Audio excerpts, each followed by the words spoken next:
Hello friends, মোদস কিচেনে আপনাদের সবাইকে স্বাগতম। তো বন্ধুরা, আমি নিরামিষ দিনের জন্য দারুণ স্বাদের একটা পাঁপড়ের রেসিপি নিয়ে চলে এসেছি। তার জন্য এখানে দুটো মিডিয়াম সাইজের আলু ডুমো ডুমো করে কেটে নিয়েছি, আর বেশ কয়েকটা পাঁপড় এরকমভাবে টুকরো টুকরো করে নিয়েছি। তো চলুন তাহলে শুরু করা যাক রান্নাটা। আশা করছি নিরামিষ দিনের জন্য এটা আপনাদের খুবই ভালো লাগবে।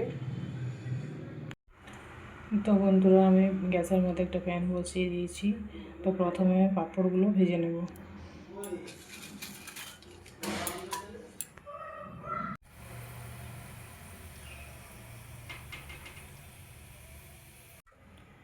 সব পাঁপড়গুলো আমি ভেজে নিয়েছি। এবারে তেলের মধ্যে আলুগুলো ভেজে নেব।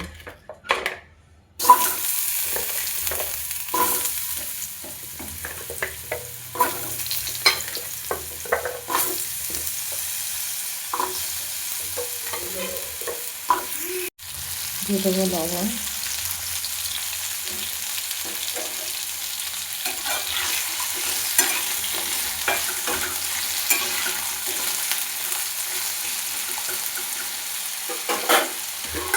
দিয়ে ঢাকা দিয়ে দেবো। আলাদা ভাজা হয়ে যাবে। এটার জন্য একটা মশলা রেডি করে নেব।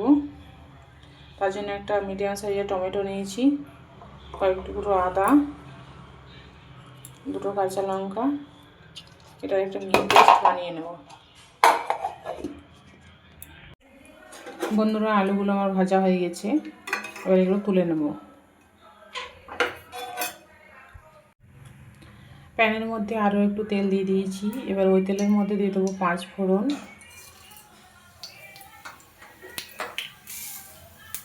তেজপাতা দুটো, একটা শুকনো লঙ্কা। ফোড়ন থেকে সুন্দর একটা গন্ধ এলে এর মধ্যে দিয়ে দেবো পেস্ট করে রাখা মশলাটা।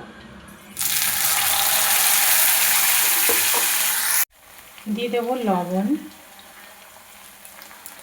আর দেবো হলুদের গুঁড়ো,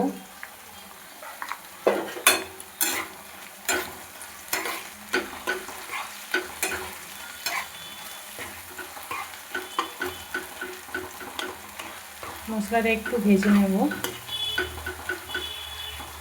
যাতে এর কাঁচা গন্ধটা চলে যায়, টমেটো, আদা বা হলুদের।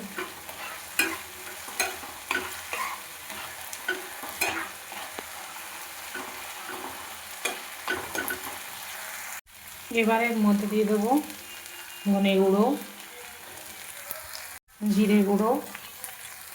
এবার এর মধ্যে সামান্য পরিমাণে জল দেবো, মিক্সি হওয়া জলটা দিয়ে দেবো। দিয়ে মশলাটা খুব ভালো মতো কষিয়ে নেব।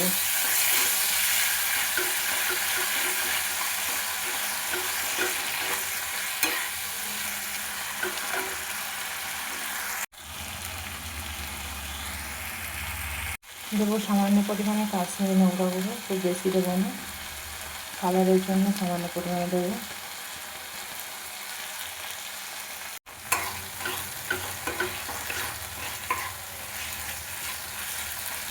ভেজে রাখা আলুটা দিয়ে দেবো। আলুটা দিয়ে খুব ভালোভাবে কষিয়ে নেব।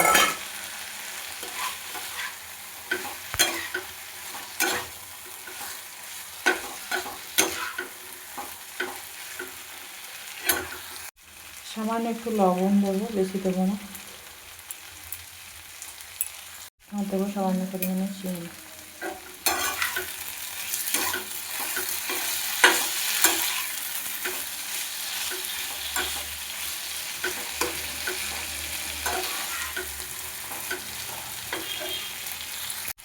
আলুটা আমি খুব ভালো মতো করে কষিয়ে নিয়েছি। এবার এর মধ্যে দিয়ে দেবো জল।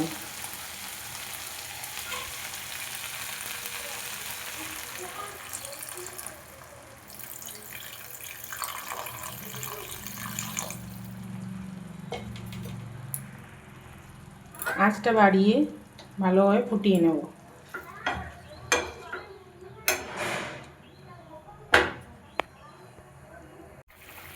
খুব ভালো মতো ফুটে গেছে, আঁচ কমিয়ে কিছুক্ষণ রেখে দেবো। তো বন্ধুরা, এটা এখন আমার হয়ে গেছে। গ্যাসের ফ্লেমটা অফ করে দিয়ে পাঁপড়গুলো দেবো, নাহলে পাঁপড়গুলো খুব তাড়াতাড়ি নরম হয়ে যাবে।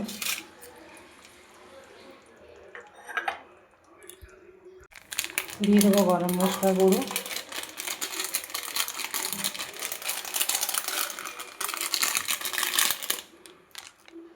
আর দেবো সামান্য পরিমাণে ঘি।